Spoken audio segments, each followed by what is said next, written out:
नमस्कार मंडळी. आपल्या हिंदू धर्मामध्ये अमावस्या तिथीला विशेष महत्त्व असून अमावस्या तिथी ही पूर्वजांना समर्पित आहे.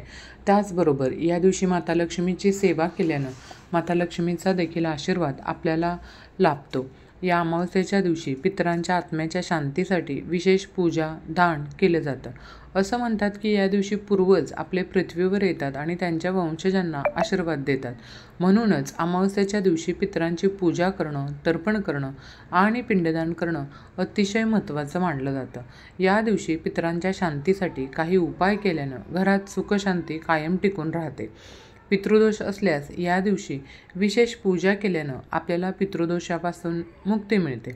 त्याचबरोबर या अमावस्या तिथीला काही जर विशिष्ट उपाय सेवा जर केले आणि जर आपल्याला इतर काही अडचणी असतील, म्हणजेच मुलांच्या शिक्षणामध्ये, नोकरीमध्ये, व्यवसायामध्ये जर काही अडचणी येत असतील किंवा घरामध्ये सतत किरकिर भांडण होत असेल, घरामध्ये आलेला पैसा कोणत्या ना कोणत्या मार्गाने बाहेर जात असेल किंवा एखाद्याने जर करणी बाधा केली असेल, ग्रहदोष असतील, वास्तुदोष असतील किंवा घरामध्ये सतत कोणी ना कोणी आजारी पडत असेल, मुलांची चिडचिड होत असेल, पती पत्नीमध्ये जर सतत वादविवाद कलह होत असतील, तर मग तुम्ही जर या अमावस्या तिथीला जर काही विशिष्ट उपाय केले तर या विशिष्ट तिथीचे तुम्हाला आणि तुमच्या कुटुंबाला नक्कीच फायदे मिळणार आहेत.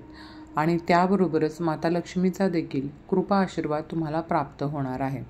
तर बघा, प्रत्येक महिन्यात अमावस्या तिथी ही येत असते आणि प्रत्येक महिन्याला अमावस्या तिथीचं वैशिष्ट्य हे देखील वेगळं असतं. आणि म्हणून आपल्याला या कार्तिक अमावस्याला काही महत्त्वाचे आणि अत्यंत प्रभावी उपाय करायचे आहेत. तर ते उपाय काय आहेत बघा. आता हे उपाय कोणते आहेत, कशा प्रकारे करायचे, अशी संपूर्ण माहिती आपण आजच्या या व्हिडिओमध्ये पाहणार आहोत. त्यामुळं तुम्ही हा व्हिडिओ शेवटपर्यंत नक्की पहा. चॅनेलवरती नवीन असाल तर चॅनेलला सबस्क्राईब करा. आणि जर तुम्हालाही माता लक्ष्मीचा कृपा आशीर्वाद तुमच्यावरती आणि तुमच्या कुटुंबावरती राहावा असं वाटत असेल तर जय महालक्ष्मी असं कमेंटमध्ये नक्की लिहा. चला तर मग आपल्या व्हिडिओला सुरुवात करूया. आता अमावस्येला जे उपाय करणार आहोत ना, तर त्या उपायांची सुरुवात आपल्याला सकाळपासून करायची आहे. अमावस्येच्या दिवशी सर्वप्रथम तर आपल्या घराची स्वच्छता, साफसफाई आपल्याला करून घ्यायची आहे. प्रत्येक घराचा कोपरा आपल्याला स्वच्छ करायचा आहे.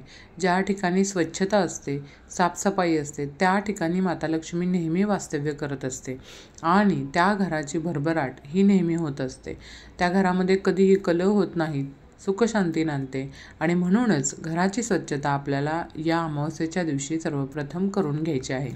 तशी तर आपण दररोजच आपल्या घराची, आपल्या अंगणाची स्वच्छता करायला हवी.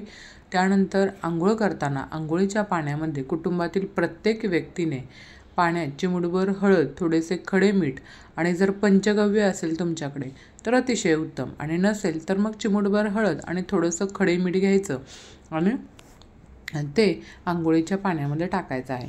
यामुळं आपल्या शरीरावर जी नकारात्मकता पसरलेली असते तर ती दूर होण्यास मदत होते. त्यानंतर घराचा मुख्य प्रवेशद्वारावर हळदीनं स्वस्तिक काढायचं आहे. त्याचबरोबर उंबरट्यावरती देखील हळदीने लेपन करायचं आहे. तसंच ज्यामुळं आपल्या घरामध्ये सकारात्मक ऊर्जा येणार आहे, घरातील नकारात्मक ऊर्जा घराबाहेर जाणार आहे. त्याचबरोबर एका भांड्यामध्ये स्वच्छ पाणी घ्यायचं आहे आणि त्या पाण्यामध्ये तुम्हाला चिमूटभर हळद आणि थोडंसं खडं मीठ आणि थोडंसं गौमूत्र टाकायचं आहे. आणि हे पाणी तुम्हाला काय करायचं आहे, हे पाणी तुम्हाला संपूर्ण घरामध्ये शिंपडून घ्यायचं आहे. त्याचबरोबर तुम्ही ज्या वेळेला देवपूजा करता त्यावेळेला माता लक्ष्मीसमोर भगवान शिवांची जर शिवपिंड असेल तर त्या ठिकाणी तुम्हाला देशी गाईच्या तुपाचा दिवा प्रज्वलित करायचा आहे. दिवा प्रज्वलित करण्यापूर्वी त्याखाली आसन घालायचं आहे. एका प्लेटमध्ये थोड्याशा अखंड अक्षता ठेवायच्या आहेत आणि त्यावरती तुम्हाला हा दिवा ठेवून द्यायचा आहे. अशा प्रकारे दिवा प्रज्वलित करायचा. दिवा ठेवताना त्या दिव्यामध्ये चिमूटभर हळद, थोड्याशा अक्षता, अखंड अक्षता घालायच्या आणि थोडीशी पिवळी मोहरी, 2 भीमसेन कापराच्या वड्या टाकायच्या आहेत आणि असा दिवा आपल्याला प्रज्वलित करायचा आहे. आता हा दिवा तुम्हाला देवघरासमोर प्रज्वलित करायचा आहे. दिवसभर माता लक्ष्मी तुमची जी कुलदेवता आहे, इष्टदेवता आहे, त्या देवतेंचं तुम्हाला नामस्मरण जास्तीत जास्त करायचं आहे.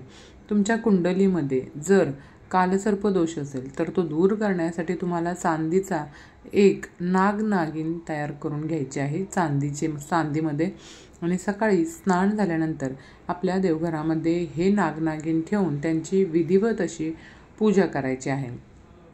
त्यांना पांढरे फूल अर्पण करायचे आहे आणि त्यानंतर तुम्हाला हे जे चांदीचे नागिन आहेत तर ते वाहत्या पाण्यामध्ये सोडून द्यायचे आहेत. अशा प्रकारे आपल्याला अमावस्येच्या दिवशी उपाय करायचा आहे. त्यामुळं देखील तुम्हाला कालसर्पदोषापासून मुक्ती मिळणार आहे.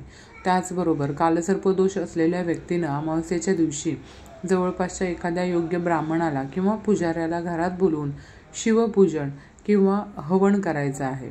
जर तुम्हाला शत्रुदोष असेल आणि शत्रुदोषापासून मुक्ती मिळवायची असेल तर अमावस्येच्या रात्री एका कुत्र्याला एक पोळी खाऊ घालायची आहे. पोळी म्हणजे चपाती घालू शकता किंवा भाकरी खाऊ घालू शकता. पोळी तुम्हाला फक्त एका अमावस्येला खाऊ घालून चालणार नाही, तर दर अमावस्येला तुम्हाला ही पोळी खाऊ घालायची आहे. या उपायामुळे तुमचे सर्व शत्रू शांत होणं सुरू होईल. तसंच या अमावस्येच्या दिवशी तुमच्या जवळपास जर कुठे गोमाता असेल तर या दिवशी गोमातेची पूजा करायची असते, सेवा करायची असते. तर गोमातेला हिरवा चारा, त्याचबरोबर एक चपाती, त्यावरती एक गुळाचा खडा आणि मुठभर चण्याची डाळ ठेवून ही जी चपाती आहे तर ती गोमातेला तुम्हाला खाऊ घालायची आहे. अशा प्रकारे आपल्याला खाऊ घालत असताना बघा, शक्यतो आपल्या तळहातावरती ठेवून ही पोळी खाऊ घालायची आहे, जेणेकरून जर गोमातेने आपल्या हाताला जर स्पर्श केला तर आपल्याकडून कळत न कळत ज्या काही चुका झाल्या असतील तर त्या देखील दूर होण्यास मदत होणार आहे. गोमातेची विधिवत पूजा करायची म्हणजे गोमातेला हळदी कुंकू लावायचं. नंतर सर्वप्रथम तिच्या पायावरती पाणी घालून तिचे चरण धुवायचे. नंतर तिला 11 प्रदक्षिणा घालायच्या. गोमातेमध्ये 33 कोटी देवदेवतांचा वास असतो आणि म्हणूनच तुम्हाला या अमावस्येच्या तिथीला गोमातेची सेवा पूजा करायची आहे. तसंच ज्या काही सेवा आहेत, ज्या काही उपाय आहेत ते सुद्धा अमावस्येच्या दिवशी करायचे आहेत. पिंपळाच्या झाडाला पूर्वजांचं निवासस्थान मानलं जातं. त्याचबरोबर भगवान श्री हरी विष्णू आणि माता लक्ष्मी हे देखील पिंपळाच्या झाडामध्ये वास्तव्य करत असतात. त्याचबरोबर इतर देवी देवता देखील या पिंपळामध्ये वास करतात आणि म्हणूनच या अमावस्येच्या दिवशी तुम्हाला पिंपळाच्या झाडाची पूजा करायची आहे. आपल्याला पितृदोषापासून मुक्ती मिळवण्यासाठी आणि आपल्या घराची भरभराट सुखसमृद्धी होण्यासाठी तुम्हाला या पिंपळाच्या झाडाच्या मुळाशी मोहरीच्या तेलाचा दिवा प्रज्वलित करायचा आहे. हा दिवा प्रज्वलित करत असताना तुम्हाला काय करायचं आहे बघा, त्या दिवा प्रज्वलित करण्यापूर्वी पिंपळाच्या झाडाला जल अर्पण करायचं. जल अर्पण करताना या पाण्यामध्ये देखील चिमूटभर हळद टाकायची आणि पांढऱ्या रंगाची फुलं टाकायची किंवा तुम्ही पिवळ्या रंगाची फुलं टाकू शकता. आणि त्यानंतर त्यातील थोडंसं पाणी वाचवून आपल्या घरी घेऊन यायचं आणि हे पाणी तुमच्या संपूर्ण घरामध्ये शिंपडून द्यायचं आहे. पिंपळाच्या झाडाला घातल्याच्या नंतर जे राहिलेलं पाणी आहे ते घरी घेऊन येऊ शकता. त्यानंतर या पिंपळाच्या झाडाखाली बसून भगवान श्री हरी विष्णूंचं, माता लक्ष्मीचं, तुमच्या कुलदेवतेचं, तुमच्या पूर्वजांचं तुम्हाला नामस्मरण करायचं आहे. जी काही विघ्न, संकट आहेत, बाधा आहेत तर ती दूर करण्यासाठी प्रार्थना करायची आहे. यामुळे आपले पित्र शांत होतात. त्याचबरोबर भगवान श्री हरी विष्णूंचा आणि माता लक्ष्मीचा देखील आपल्याला कृपा आशीर्वाद प्राप्त होतो. त्याचबरोबर या दिवशी काळे जे तीळ असतात तर ते दान केले तरी देखील आपल्या पितरांना शांती मिळते. त्याचबरोबर आपल्या जवळपास जे गरीब आहेत तर त्यांना अन्नदान करावं, यामुळं देखील आपल्याला पुण्य प्राप्त होतं. त्याचबरोबर तुमच्या घरामध्ये कोणतंही यंत्र असेल, वाहन असेल किंवा तुमच्या घरावरून किंवा तुमच्या ज्या ठिकाणी व्यवसाय असेल तर त्या ठिकाणी तुम्हाला एक नारळ घ्यायचा आहे आणि हा नारळ आपल्याला त्या ठिकाणाहून म्हणजे घरावरून किंवा यंत्रावरून, वाहनावरून जर व्यवसाय असेल तर त्या व्यवसायाच्या ठिकाणी 7 वेळा तो उतरवायचा आहे आणि हा नारळ जो आहे तो फोडून टाकायचा आहे. त्याचबरोबर आपल्या घराच्या सुरक्षिततेसाठी म्हणजेच घरामध्ये कोणतेही विघ्न, संकट येऊ नये, नकारात्मकता दूर व्हावी यासाठी अमावस्येच्या दिवशी तिन्ही सांजेच्या वेळेला आपल्या उजव्या हातामध्ये पिवळ्या रंगाची मोहरी घ्यायची आहे आणि ही मोहरी घेतल्यानंतर तुम्हाला तुमच्याकडे बघा, जर पिवळ्या रंगाची नसेल मोहरी तर तुम्ही काळी मोहरीसुद्धा घेऊ शकता. यामध्ये तुम्ही थोडीशी हळद टाकायची. परंतु असे जे उपाय करतो ना तर त्यासाठी आपल्याला पिवळी मोहरी हवी असते, म्हणून आपण पिवळी मोहरीच घ्यायची आहे. पिवळी मोहरी उपाय करण्यासाठी अत्यंत प्रभावी असते आणि ही मोहरी घेऊन आपल्याला देवघरासमोर बसायचं आहे. त्यानंतर 11 वेळा कालभैरव अष्टक, 11 वेळा वेदोक्त वल्गा सूक्त म्हणायचं आणि त्यानंतर ही जी पिवळी मोहरी आपण जी घेतलेली आहे तर ती संपूर्ण घरामध्ये, घराच्या प्रत्येक कानाकोपऱ्यामध्ये आपल्याला टाकायची आहे, शिंपडायची आहे, जेणेकरून आपल्याला घरावरती जर एखाद्याने करणी बाधा केली असेल, भानामती केली असेल किंवा इतर कोणती बाधा झाली असेल तर त्यापासून आपल्याला संरक्षण मिळतं आणि ती जी बाधा केलेली आहे तर ती बाधा आपली दूर होते. त्याचबरोबर आपल्या जवळपास जर कुठले देवी देवतांचे जर मंदिर असेल तर त्या ठिकाणी जाऊन तिथं नारळ, खडीसाखर आणि हार ठेवून त्या देवी देवतांची तुम्हाला पूजा करायची आहे, मानसन्मान करायचा आहे. त्याचबरोबर आपल्या घरामध्ये जर एखादी व्यक्ती सतत आजारी पडत असेल किंवा घरामध्ये सतत कोणती ना कोणती विघ्न, संकट येत असतील किंवा तुमचं दुकान, व्यवसाय असेल तर त्या ठिकाणी देखील काही ना काही अडचणी येत असतील तर त्यावेळेला एक नारळ घ्यायचा आहे आणि त्या नारळावरती कोरड्या शेंदुराने त्रिशूळ काढायचं आहे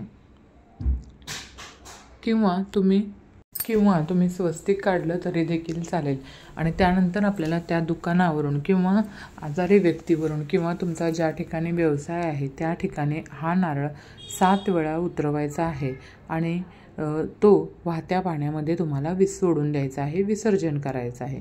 किंवा तुम्ही दूर अंतरावरती नेऊन, जर वाहतं पाणी तुमच्या जवळपास नसेल तर कुठेतरी दूर जागेवरती तुम्हाला नेऊन तो जाळून टाकला तरी देखील चालेल. जर तुमचं वाहन असेल तर या अमावस्येच्या दिवशी तुमचं वाहन स्वच्छ धुवायचं आहे. त्यावरून नारळ एक घ्यायचा आणि 7 वेळा तो उतरवायचा. उतरवत असताना श्री स्वामी समर्थ महाराजांचा मंत्र म्हणायचा आहे आणि तो नारळ उतरवायचा आहे. उतारा करताना वाहन जागेवर चालू ठेवायचं आणि नारळ जमिनीवर फोडून, म्हणजेच आपल्या गाडीसमोर फोडून त्यानंतर हातपाय जाऊन धुवायचे आहेत.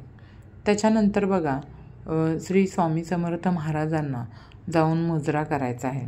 त्याचबरोबर एक मूठभर पांढऱ्या मोहऱ्या घ्यायच्या आणि या घेऊन आपल्या देवघरामध्ये बसायचं, देवघराच्या समोर बसायचं आणि 11 वेळा वल्गा सूक्त म्हणायचं आणि त्यानंतर एक पिवळ्या रंगाची कापडाची पिशवी घ्यायची आणि या पिशवीमध्ये तुम्हाला ही जी पांढरी मोहरी आहे तर ती सगळी ठेवायची आहे वल्गा सूक्त म्हटल्यानंतर आणि ही वरून धाग्याने शिवून घ्यायची, म्हणजे अशी पोटली तयार करायची आणि तुमच्या गाडीच्या इंजिनच्या आतमध्ये किंवा इतर ठिकाणी तुम्हाला ही जी पोटली आहे तर ती त्या ठिकाणी बांधायची आहे किंवा ठेवून द्यायची आहे.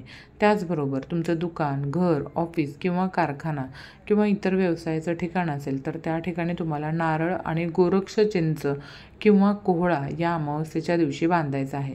त्यामुळं देखील तुमच्या घरावरती किंवा व्यवसायाच्या ठिकाणी ज्या काही अडचणी असतील किंवा विघ्न असतील ते दूर होऊन तुमची भरभराट होणारच आहे. आता हे जे उपाय आहेत ते अत्यंत प्रभावी उपाय आहेत. तुमच्यावरती जे काही विघ्न, बाधा, अडचणी आहेत त्या दूर करणारे उपाय आहेत. जर तुम्हाला हा महत्त्वपूर्ण व्हिडिओ आवडला असेल, व्हिडिओतील माहिती उपयुक्त वाटली असेल तर व्हिडिओला एक लाईक नक्की करा आणि चॅनलला सबस्क्राईब करून आम्हाला प्रोत्साहित करा. तसंच आपण सर्वांनी हा व्हिडिओ संपूर्ण पाहिल्याबद्दल आपणा सर्वांचे मनपूर्वक आभार. धन्यवाद. श्री स्वामी समर्थ. जय महालक्ष्मी. जय माता लक्ष्मी.